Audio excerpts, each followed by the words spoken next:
Memang kalau kita lihat, tentu beberapa indikator ekonomi Amerika Serikat yang menjadi pertimbangan dari The Fed itu antara lain yang cukup penting adalah personal consumption expenditure, yaitu dalam hal ini inflasi dan juga bagaimana, kondisi di pasar tenaga kerjanya, ya tingkat penganggurannya.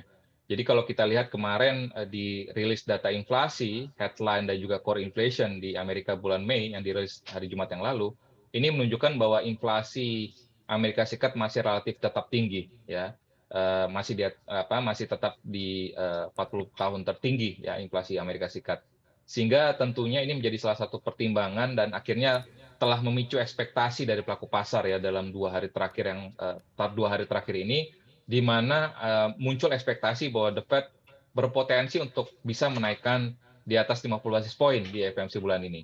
Tapi kalau kita melihat sekali lagi bahwa, eee kami tetap memperkirakan bahwa FOMC akan menaikkan ataupun The Fed akan menaikkan sebesar 50 basis point di, rapat FOMC bulan ini.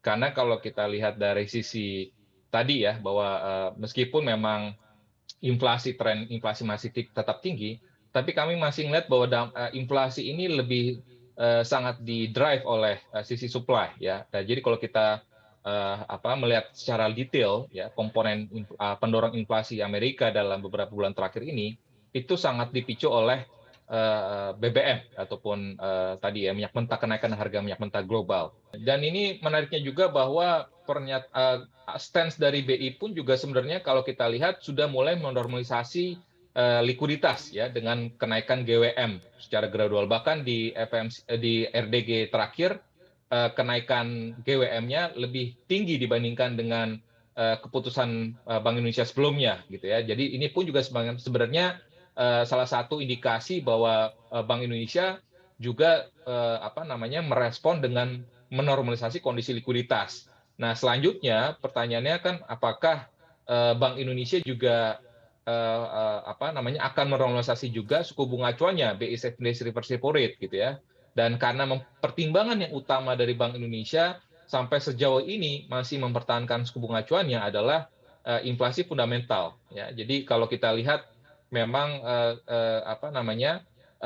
tren inflasi yang dialami oleh global dan juga termasuk juga dengan Indonesia, ini sama sebenarnya ya, kenaikan inflasi dari sisi supply-nya, ada gangguan supply shock di situ ya.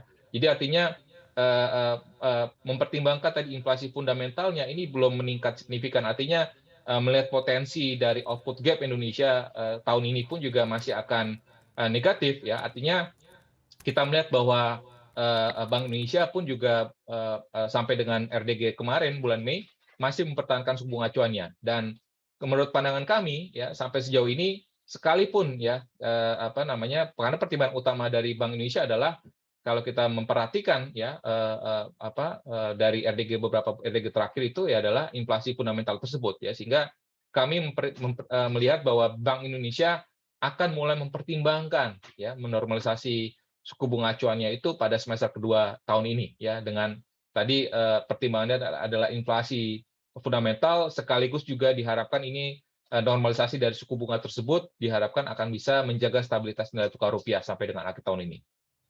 Oke, di semester 2 BI akan menormalisasi begitu dari suku bunganya, tapi kalau kita bicara angka untuk target dari Anda sendiri di angka berapa untuk kenaikan suku bunga BI? Ya, menurut pandangan kami tadi mempertimbangkan bahwa output gap Indonesia masih negatif ya, output GDP Indonesia masih negatif sehingga, tapi tadi ada, pressure inflation dari dalam negeri ya, khususnya tadi mengantisipasi dampak kenaikan harga komoditas global dan juga gangguan dari rantai pasokan global tersebut ya, yang akan bisa berdampak kepada, yang bisa mendorong tadi second round effect ya kepada inflasi fundamental. Memang kami perkirakan bahwa BI, berpotensi ataupun mempertimbangkan untuk menaikkan suku bunga acuannya sebesar 50 hingga 75 basis point sampai dengan akhir akhir tahun ini. Tapi bukan dalam rangka merespon ya, bukan dalam rangka merespon kebijakan dari The Fed, tapi karena mempertimbangkan faktor,